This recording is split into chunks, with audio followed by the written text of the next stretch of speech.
আজকে নিয়ে হাজির হয়েছি গরমের সেরা পানীয় আম পোড়া শরবত রেসিপি। সবার প্রথমে একটা কাঁচা আম নিয়ে নিয়েছি।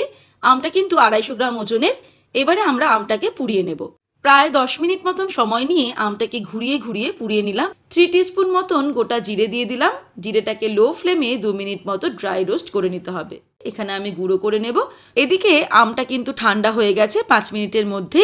এবারে একটা বোলের মধ্যে আমরা পাল্পটাকে একটু চটকে চটকে বের করে নেব। 4 টেবিল স্পুন চিনি দিলাম। এর মধ্যে দিয়ে দেব পুড়িয়ে নেওয়া আমের পাল্প। গুঁড়ো করা জিরেটা দিয়ে দিচ্ছি 1 টিস্পুন। আর দিয়ে দেবো 1/2 টিস্পুন পরিমাণে বিট নুন। যেই বাটিটার মধ্যে আমি পাল্পটা রেখেছিলাম তার মধ্যে অল্প একটু জল দিয়ে সেটা ধুয়ে এর মধ্যে অ্যাড করে দিলাম। সবকিছুকে ভালো করে ব্লেন্ড করে নিলাম। আম পোড়া শরবতের মিক্সচারটা একদম রেডি। প্রথমেই দিয়ে দেব তৈরি করে রাখা এই মিশ্রণ। 5-6 টুকরো করে বরফ অ্যাড করে দেব আর সবশেষে দিয়ে দেব জল। তাহলেই কিন্তু হেলদি অ্যান্ড টেস্টি আম পোড়া শরবত একদম রেডি সার্ভ করার জন্য।